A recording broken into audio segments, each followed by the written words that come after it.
When my wife passed away tragically, it was 25 years after then Senator Joe Biden lost his wife in a tragic accident. I look to the strength, the vulnerability, and the grace that the future president showed as he balanced his grief with his public service commitment. I will always be grateful to President Biden for being that source of inspiration.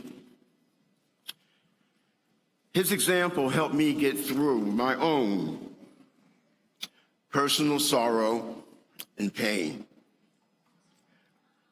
As a son of the civil rights movement, I stood shoulder to shoulder with the unsung heroes of the movement then and dedicated my life to making life better for those stifled by the barriers of inequality. With a lifetime of advancing justice and equality under my belt, I cannot emphasize enough how important it is that we re-elect President Biden and Vice President Kamala Harris.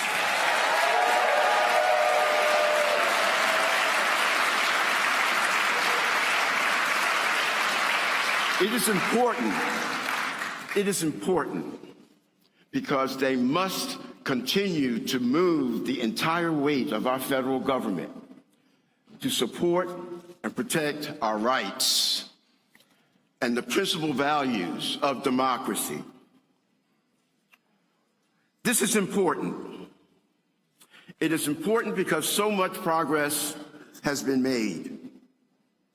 Our democracy is in danger. Our core values of freedom, diversity, and inclusion are under attack by those who want to turn back the clock. It is imperative that we do everything that we can to re-elect our president, Joe Biden, and our vice president, Kamala Harris. I've always been driven by the charge that my father gave me. The charge was to help lift the burdens of others. Those are the sentiments that are clearly exemplified by President Biden and the Kennedy family. I remember vividly the pain, the anger, the disappointment, the hurt, and the uncertainty that followed the assassination of Dr. Martin Luther King Jr. We didn't know what direction our country was headed in. But then Senator Bobby Kennedy stood up and laid bare the choice we faced. He told America we could choose to proceed in a direction filled with division, bitterness, and hatred, or to try, as Dr. King did, to move with understanding, compassion, and love. Having lost our American hero, it was comforting for many of us to see Bobby Kennedy stand for justice and equality, and to encourage us to reaffirm our commitment to achieving the racial and social justice that we had fought so hard to achieve. We have a similar choice to make today and in this presidential election: unity or division, democracy or dictatorship, equality or exclusion. So much of this progress is at stake in this election. Let me give you an example. If Black lives matter, so do Black livelihoods.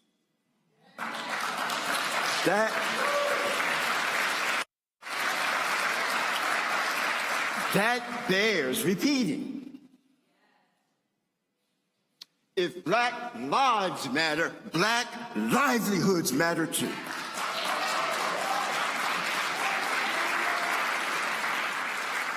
President Biden understands this.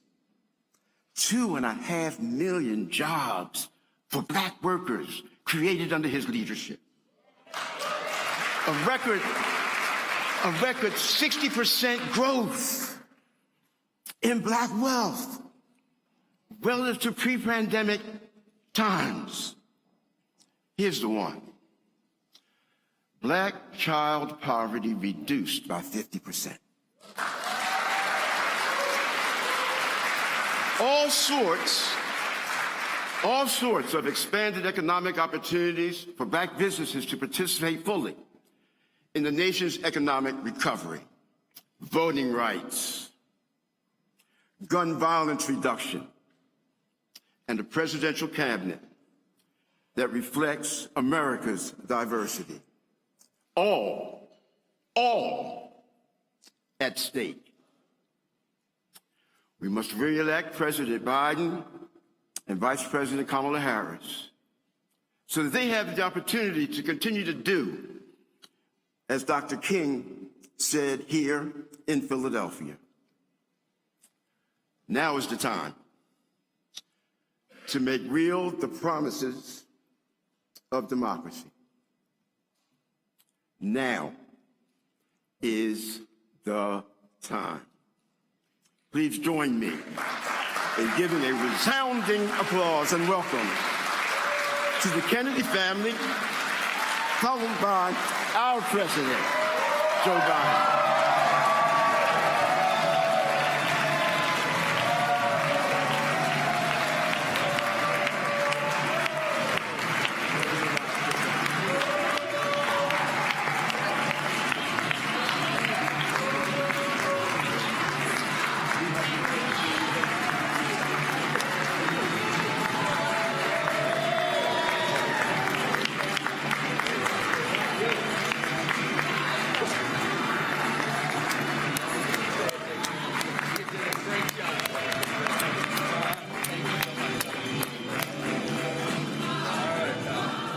Thank you, John, for those inspiring words. My name is Terry Kennedy, and I am the 7th child of Robert and Ethel Kennedy. I'm joined here today with my sisters Kathleen and Rory, with Joe and Chris and Max.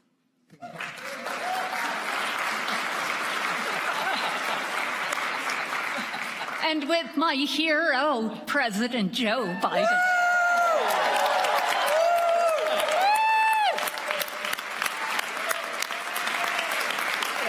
President Biden has said very movingly that his long career in public service was prompted by a speech my father, Robert Kennedy, gave in Indianapolis on April 4th, 1968, the night Martin Luther King was murdered. 2 days later, along with my parents and siblings, I sat in the den of our home in Northern Virginia and watched in horror as Washington burned. Daddy left the room and he got in his car. Maybe 15 minutes later, we were all still glued to the TV, and suddenly Daddy was on the news. In the midst of the mayhem, trying to put out the flames of loss and pain, fear and rage in the wake of Dr. King's death. That was an incredible lesson to me as an 8-year-old child. He showed us that when everyone else is running away from the flames of anguish and despair, leaders run towards them. And that's who Joe Biden is.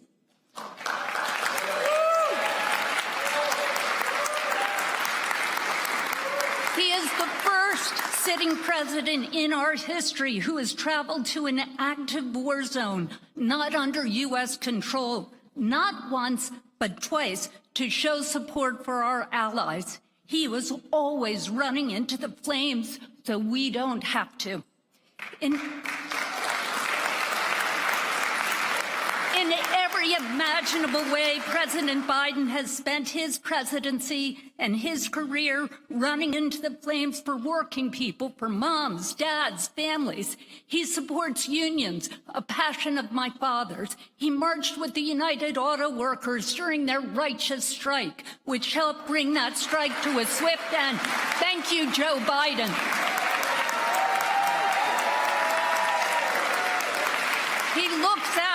He looks out for teachers, nurses, truck drivers, gig workers. He has been tireless on relieving the debt incurred by middle and working class kids trying to get ahead by getting an education. Thank you, Joe Biden.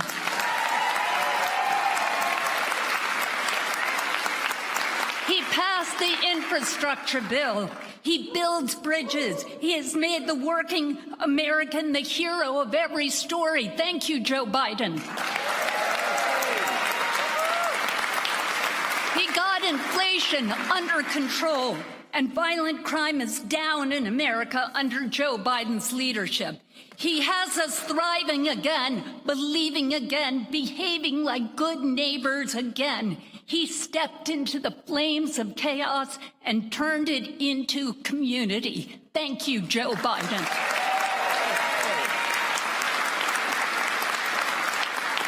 We want to make crystal clear our feeling that the best way forward for America is to re-elect Joe Biden and Kamala Harris to 4 more years. 4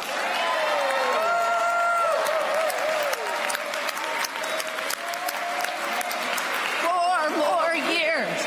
4 more years. 4 more years. 4 more years.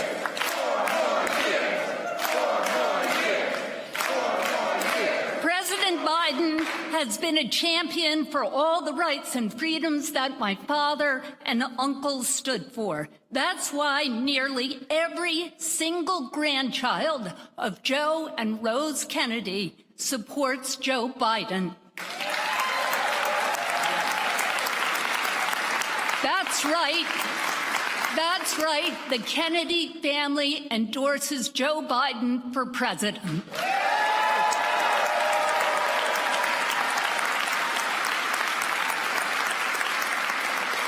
When Daddy announced his bid for the presidency in 1968, he talked about the perilous course our country would take under the wrong leadership. And he said, I feel obliged to do all that I can. I cannot stand aside. We are here because we feel obliged to do all that we can. We cannot stand aside. In this election, no American can stand aside. We must vote.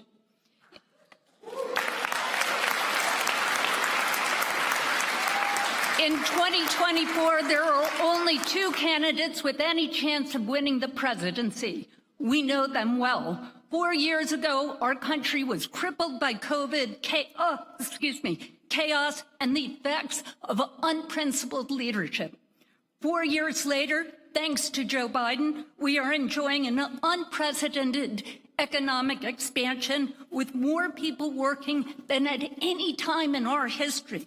Over 15 million new jobs have been created, almost 800,000 manufacturing jobs. Thank you, Joe Biden.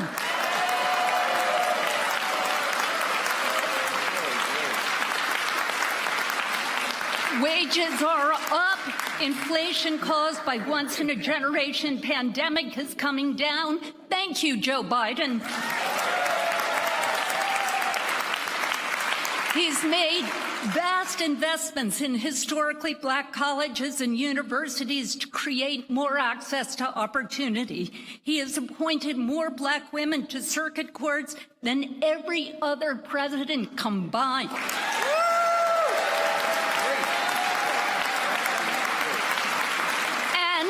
Put Ketanji Brown Jackson on the Supreme Court. Thank you, Joe Biden. He rebuilt the refugee program that was decimated by his predecessor and brought together a coalition of world leaders to stop Russian aggression in Ukraine. Thank you, Joe Biden. We're standing here in the Martin Luther King Recreation Center for Children as family members who lost our father.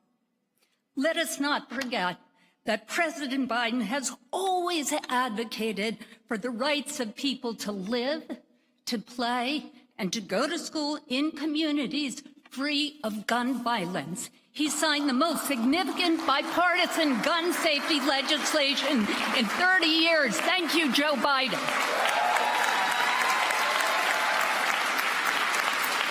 As Donald Trump proudly brags about overturning Roe v. Wade, rolling back the clock 50 years to when women couldn't make our own health care decisions, President Biden is fighting to get our freedoms back. Thank you, Joe Biden.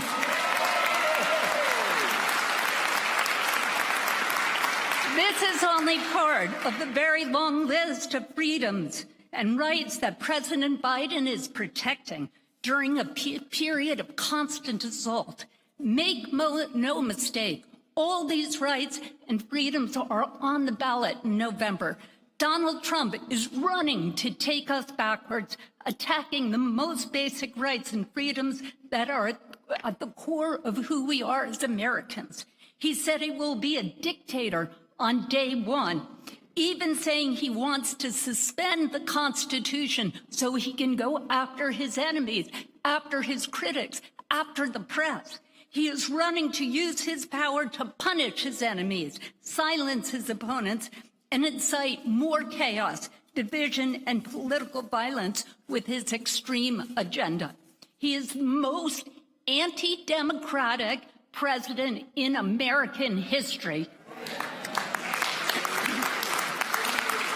President Trump spews dangerous conspiracy theories on climate change, vaccines, windmills, and voter fraud. He is pledging to repeal the Affordable Care Act and cut Social Security and Medicare, ripping away health care and earned benefits for millions of Americans who rely on them in their retirement.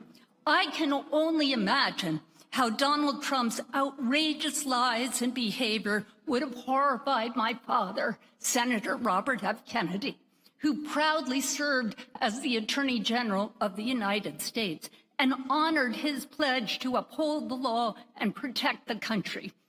Daddy stood for equal justice, for human rights, and freedom from want and fear, just as President Biden does today.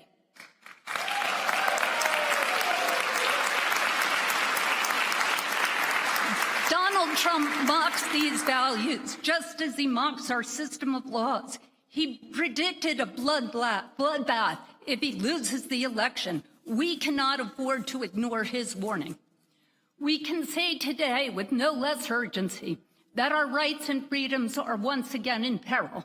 This is why we all need to come together in a campaign that should unite not only Democrats, but all Americans, including Republicans and independents who believe in what Lincoln called the better angels of our nature. A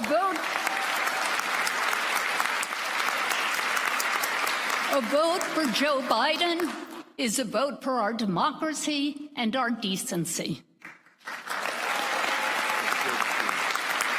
It is a vote for what my father called, in his own presidential announcement in 1968, our right to the moral leadership of this planet. As President Biden remembers, when Dr. King died, Daddy addressed a crowd organized by John Lewis in the largest Black community in Indianapolis. And on that terrible night, he said, "What we need in the United States is not division.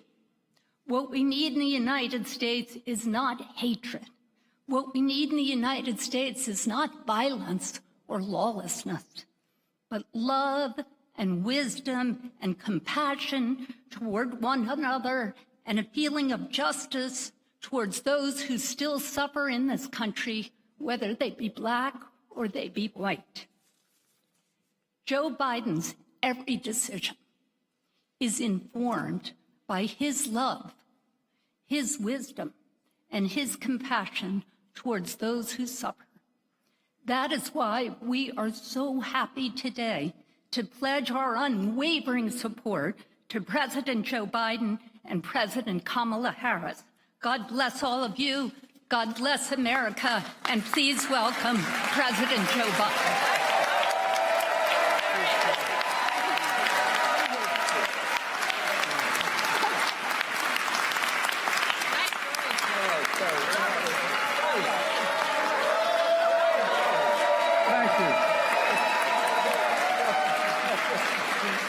Please have a seat, if you have one.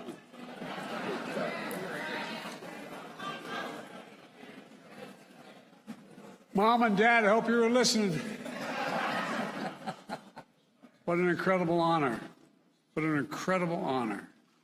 I don't want to become emotional, but what an incredible honor to have the support of the Kennedy family.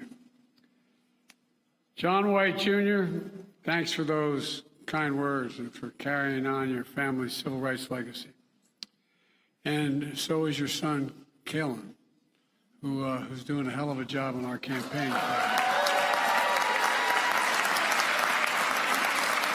He's helping us win Pennsylvania. Carrie, that was the most meaningful introduction I've ever gotten in my life, other than when my sister introduced me. And I want to thank you for your friendship well beyond the introduction. It's an incredible honor to receive the endorsement of your family, and it means so much to me. Your mom, Ethel, whom I spoke with on the phone a couple weeks ago, I guess last week, to wish her happy birthday. She's always been so gracious to my family during the most difficult time of my life. She's done so much for the country and the world in her own right. And of course, your dad, who I never got to meet. I just missed. He was a senator from New York. He came up to Syracuse University and spoke, and I waited in line, and I didn't get a chance to physically meet him. But he inspired me, and his passion and courage inspired my generation. Like millions of Americans, I remember that night on April 4th, 1968. I was finishing law school at Syracuse University when we heard Dr. King had been assassinated. The pain and the outrage sparked riots and despair all across the country, including in my home state of Delaware. And then we heard a familiar voice I'd listened to many times. Your dad, Bobby Kennedy, standing in the back of a truck in Indianapolis, asking for peace and quoting one of his favorite Greek poets. He said, and I quote, "Even in our sleep, our pain, which cannot forget, falls drop by drop upon the heart until in our own despair, against our will, comes wisdom through that awful grace of God." I had a hard time to believe that there was any wisdom. Trying to work out from despair where we'd go. It was even harder to believe just 2 months later on June the 5th. I just graduated from law school, earned an incredible and learned about an incredible man later that night had been assassinated. Yet another tragedy, your family, and a gigantic tragedy for the country.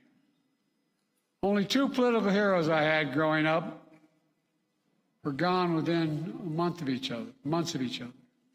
We faced a real inflection point as a nation.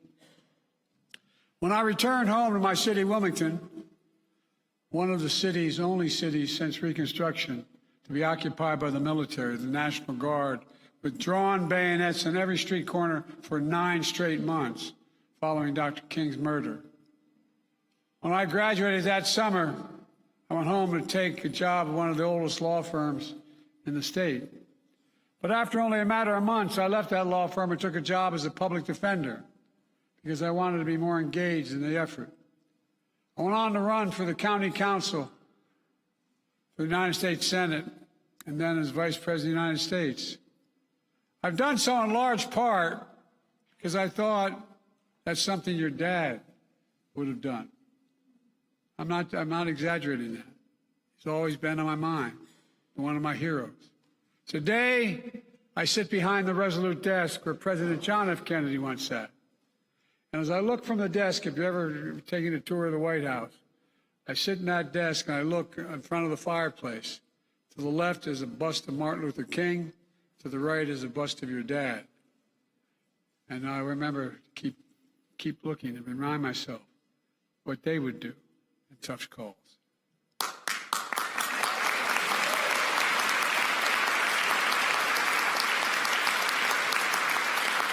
The principles Bobby Kennedy embodied were principles taught by my grandparents and parents around our kitchen table, and that's not hyperbole, that's a fact. My dad said everyone's entitled to be treated with dignity and respect no matter what their station, no matter what. And they thought I was taught the worst sin of all, and I mean this from the bottom of my heart. The worst sin of all was the abuse of power, physical power, economic power, psychological. That was the worst sin of all, abusing power. And that we have an obligation to each other, to leave no one behind, to give hate no safe harbor. It's up to all of us to preserve and protect the very idea of America. You know, we're unique in America and world history. We're the only nation founded on an idea. Every other nation in the world is founded on geography, ethnicity, race, religion, except us. Think about it. The idea was we hold these truths to be self-evident. But all men and women are created equal in the image of God, deserve to be treated equally throughout their lives. We've never fully lived up to it, but we've never walked away from it. We've never walked away from it. And we're not going to walk away from it now.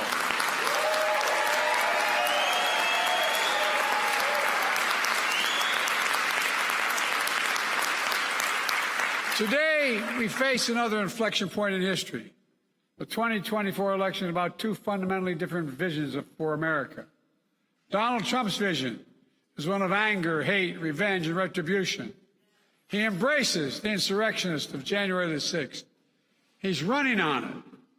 And as mentioned already, he promised to be a dictator on day one, his own words. And he called for, you know he means it. And he calls for another bloodbath when he loses again. Look, your family, the Kennedy family, has endured such violence. Denying January 6th and whitewashing what happens is absolutely outrageous. I have a very different view of America, one of hope and optimism, like I hope all of you do. Optimism that Bobby Kennedy embodied. I see America where we defend democracy, not diminish it. I see America where we protect our freedoms, not take them away. And I see an America where the economy grows from the middle out and the bottom up. And that way the middle class does well and the poor have a shot.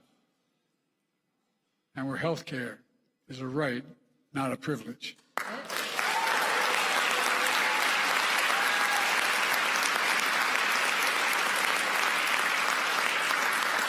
By the way, all the stuff we've done so far, we've done it, and guess what? We've cut the budget by a lot of money, $172 billion so far. So don't tell me it can't be done.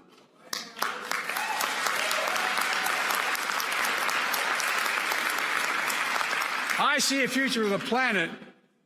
We save the planet, as this guy's busting his neck doing, from climate change. Literally. Climate crisis in America. And we've got to do something. The idea we send our kids to school, teaching them to duck and cover. Think about that. The idea of the United States of America, Bobby. Duck and cover at school.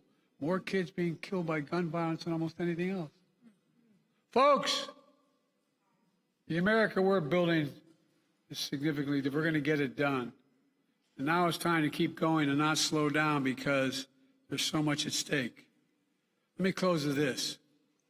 I know Bobby Kennedy liked Greek poets, and they're great, but I prefer Irish poets. I know it's not a joke, unfortunately.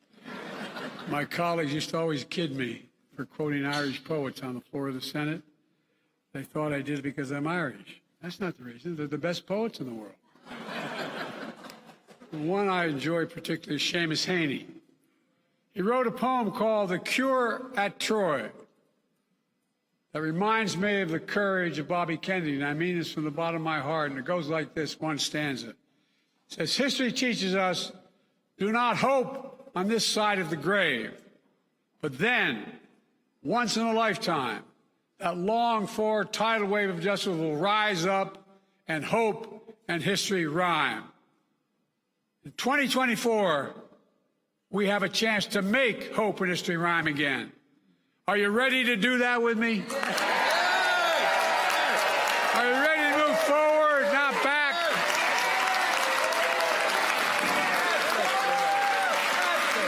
Are you ready to choose unity over division? Dignity over demolition?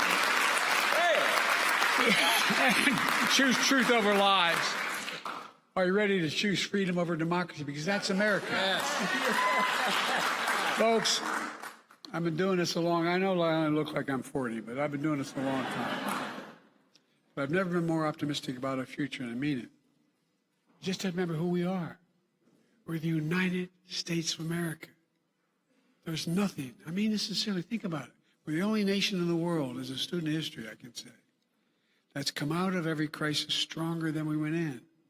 There's nothing beyond our capacity when we do it together. God bless you all. May God protect our troops.